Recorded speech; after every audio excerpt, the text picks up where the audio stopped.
the next panel is led by a lady who is all about smiles and crowns.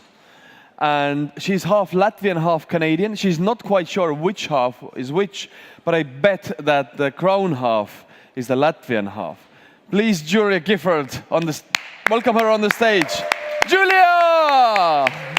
Crowns and smiles. Crowns and smiles. You guys are going to get 25 minutes of crowns and smiles, but hopefully not only that. So I would like to ask to the stage my wonderful panelists. Come on up, guys. We have Janis, Rozenblats, co-founder of Mailigen. We have Lukss of Lukss Technologies, and we have Siksnans, CEO of Printful. And so to give you guys some quick context on what we'll be talking about, we're talking about the balance between expectations and reality, and we're going to go through your individual experiences. So Jan, you lead Mailigen, which is an email service provider, right?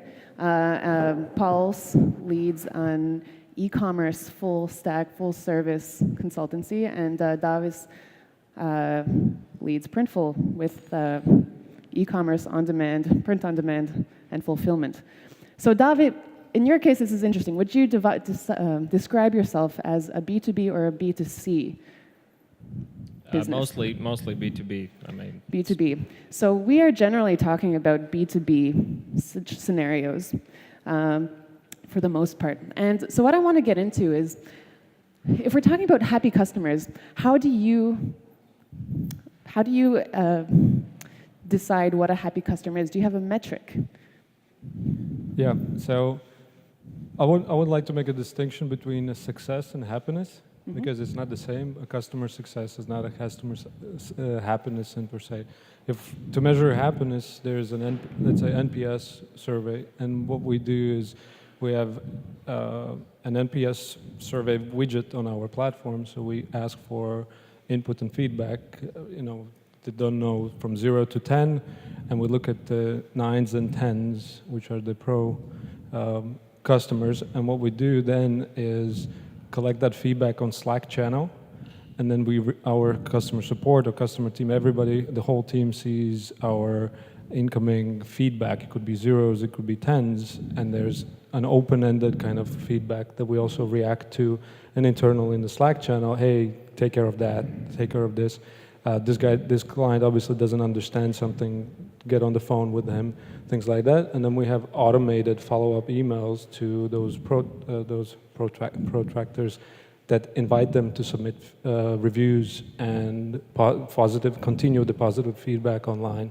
So a lot of automation. Yes, there is automation there. Paul, how about you? What is a happy customer in your opinion?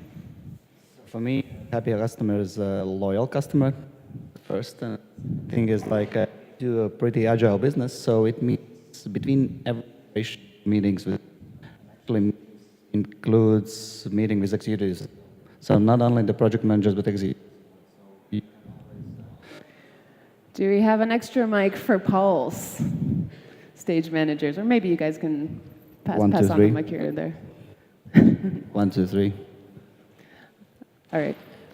We, same as Janis, we use NPS surveys, but in addition to that, we gather our reviews. We have goals of what an average score should be in our Facebook reviews. We kind of read those reviews, and also a lot of quality research and surveys sent to our customers, which, same as Janis mentioned, is in our Slack channel, and our customer service team looks up regularly. So my question for you guys, with such open social media and everything, I don't know about you guys, but every time I'm about to purchase either software or a product, the first thing I do online is I check the reviews. And that is usually an indication of the quality of the service. So how do you guys deal with possibly negative reviews? Because everyone has them. They're inescapable. Sometimes it's just a user who doesn't understand something on a fundamental level. So how do you deal with that? Do you sweep them under the rug? Do you address them? Do you delete the comments? What is your approach? So most like software in general now is one of the lead generation channels for us is review sites or review websites where we get independent reviews and then we get testimonials like GetApp and what was it?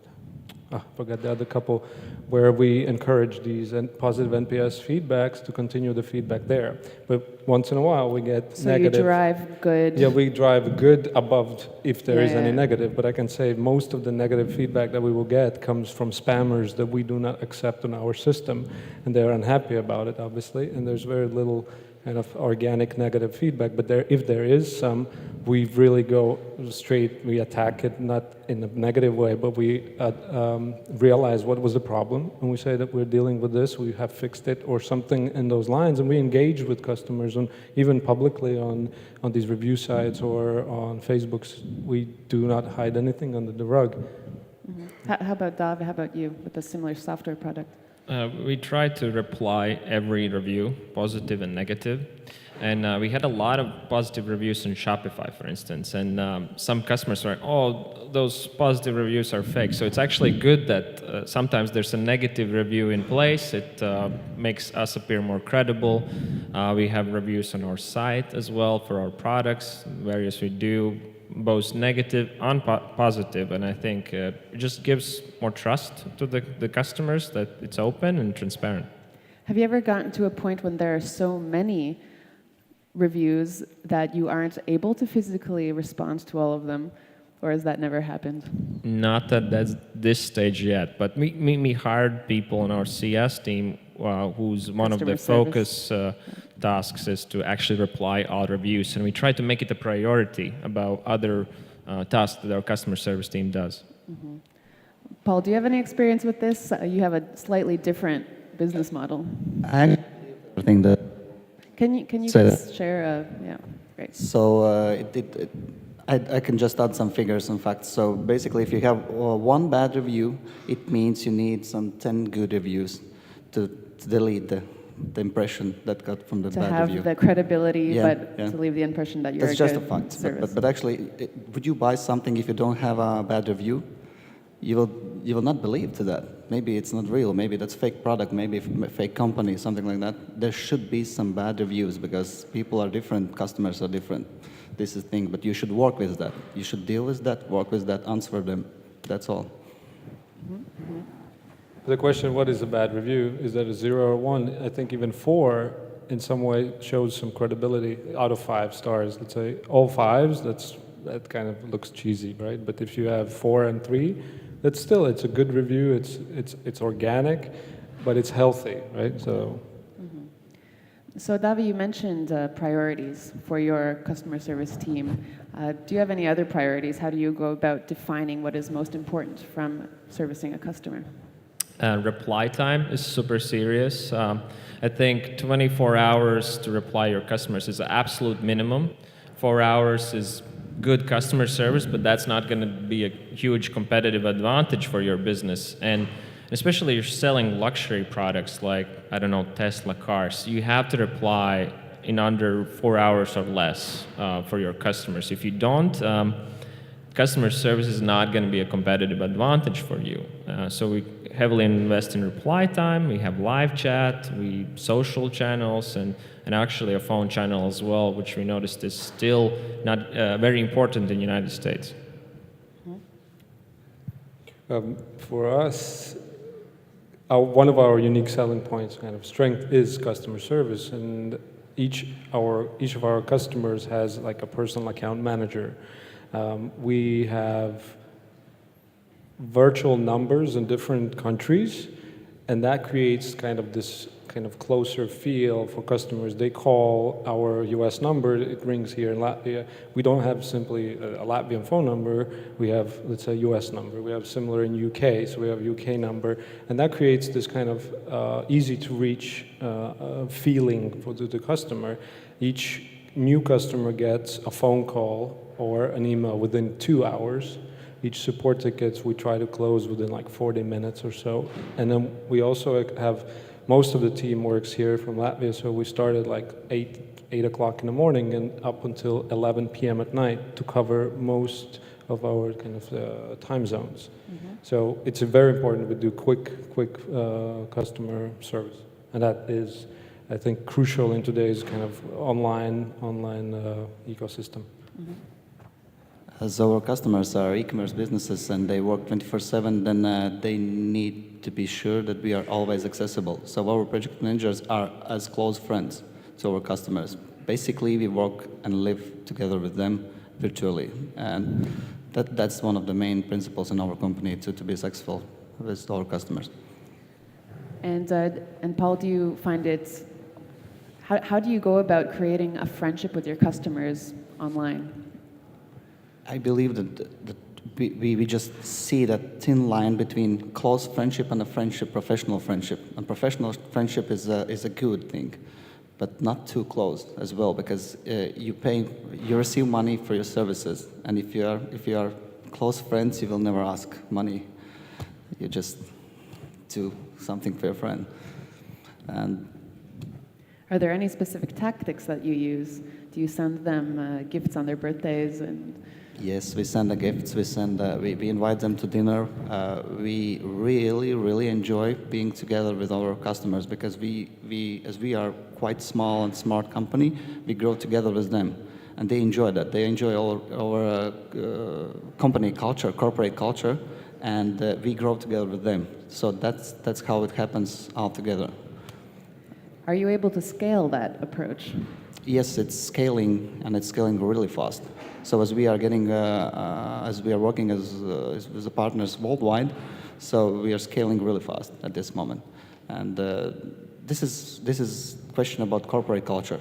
So how you train your employees, how they treat our customers, and what is the way how we even answer the first call, or how we answer the bad things sometimes. And so this is a lot of interesting experience daily basis.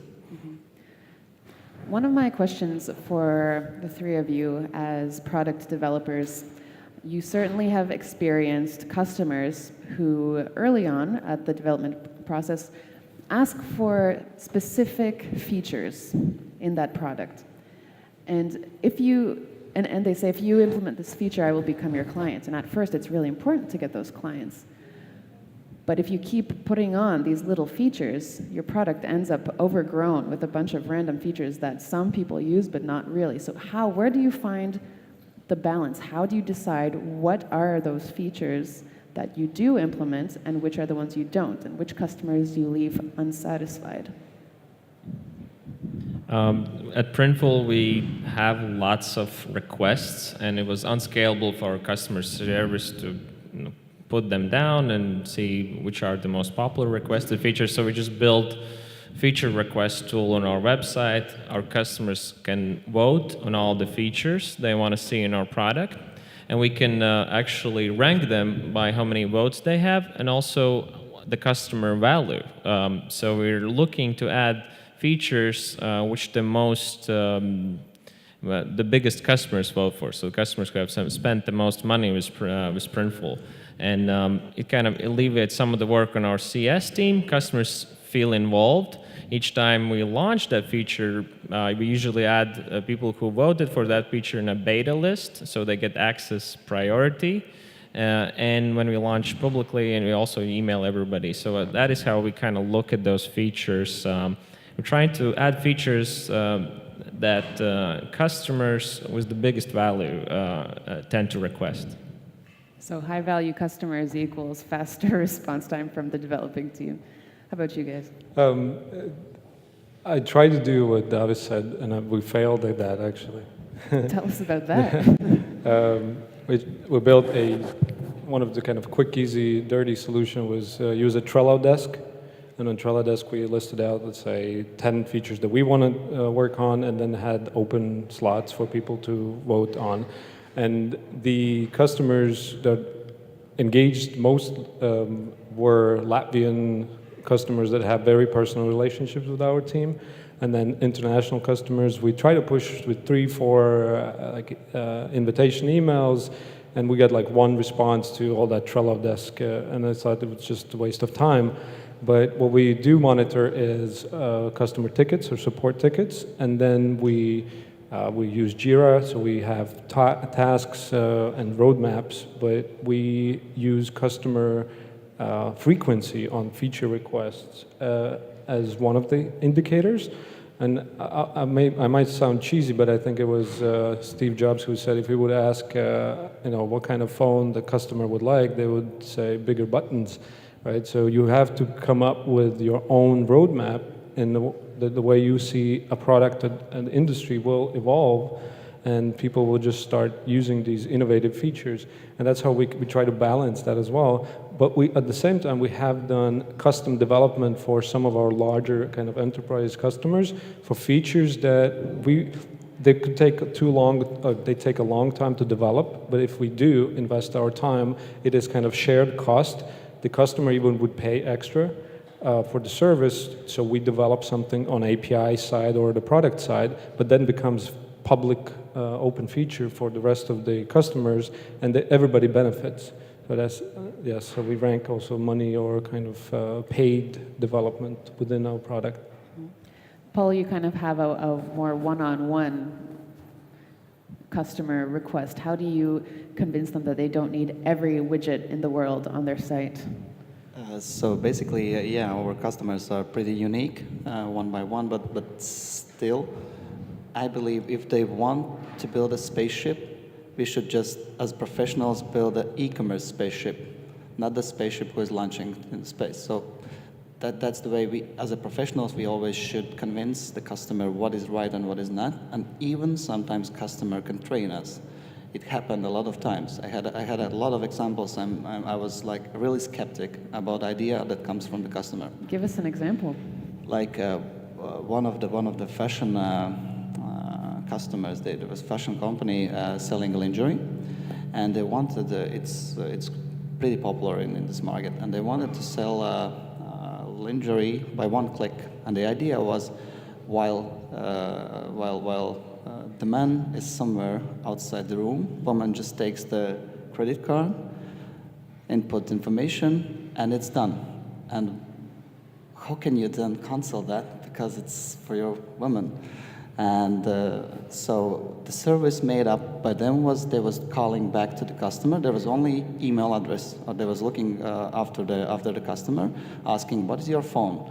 Then they was calling to them. Then they was delivering everything, and it was the full life cycle of the product checkout.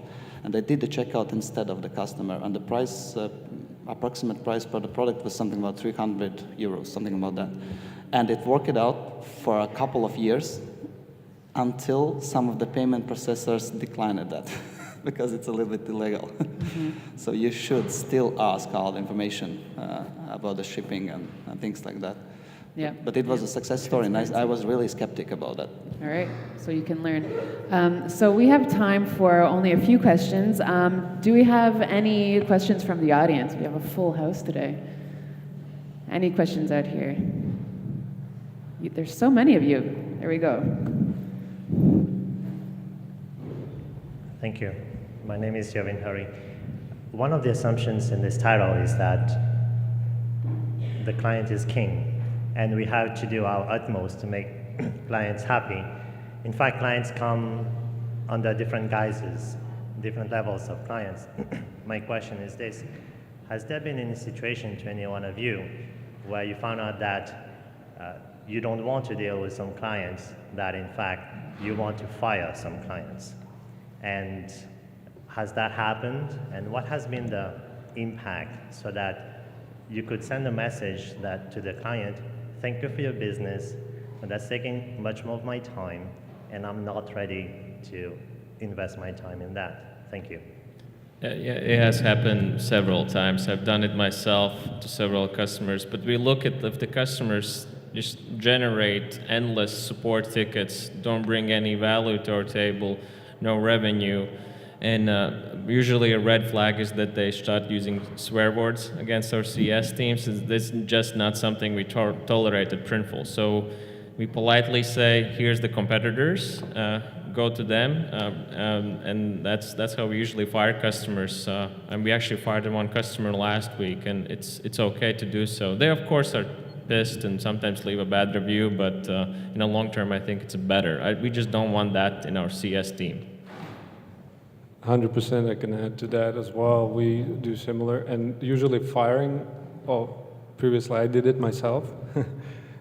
We have this kind of hierarchy levels where the firing is done by a higher kind of level than just a customer service manager. But I would either write, even have a call. Last week I had a call as well with the customer, explained. In most of the cases, we fire customers when they start doing some kind of spam-like activity and just their email marketing practice is not as good as we would like. So we look at their engagement and stuff, and we just explain that we cannot accept him. And then there's the, like swear words come out and things like that. But we're just very polite. Here's MailChimp. You can go and spam there. So that's our response. All right, so it looks like we are just out of time, but We have some time for questions. Still some time for questions.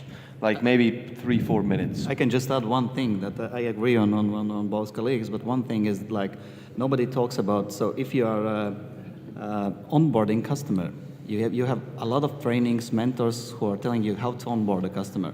But as well, there's another question, how to check out the customer if he chose another company. If he is choosing another company, I don't know, whatever is the reason, like price or something like that. So basically, in my opinion, you should always say, thank you for your business, and I will wait you back, and you will see our service was the best. So basically, never cut the ties with the customer. Always be polite, always. Even sometimes, if it a little bit swears, even sometimes. even sometimes. So you wouldn't block them from your Customer is the contact king. list. Okay. And so some of those customers we actually fired and still end up using the service. Like they just don't write those emails because you get off, but they can't find usually a better service. That's the thing. That's the thing. Do we have any other questions from the audience? Maybe throw the box to the next person. This is Anybody? the opportunity to A pick the hand up. brains of 3 experienced entrepreneurs. Raise your hand magically. Look, there is There you go. The catch box is next to this lovely lady here. Yes, excellent. There's a situation when you have a customer and it's a B2B business. You have a customer, you talk with them, and you identify an upsell or cross-sell opportunity. And you talk with them, and it seems that it's going well, and they are interested, and all is good. But then you just can't find a way how to persuade them to move further, because they probably have some other development priorities and how to get your solution or your product in the top of the list. I moved a couple of projects forward even this week by just saying, how can I help you to move forward? I can do more on preparing some documentation needs, whatever it is, what it is that I can help you to move forward. And that helps people realize that you are on their side. You're not pushing sales, you're just kind of helping out. It's beneficial for them.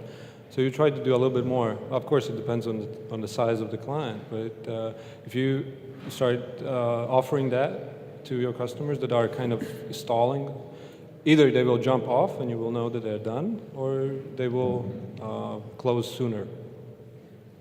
And I believe it will take several touches till you convince the customer. You have to respect their timeline, but we usually put our customers through many drip campaigns, many emails that are automated. And it might take them 3 months to make the decision, but make sure that he has some kind of interaction with your company, some emails, some social media presence along the way to keep your company on top of their minds when the right time comes.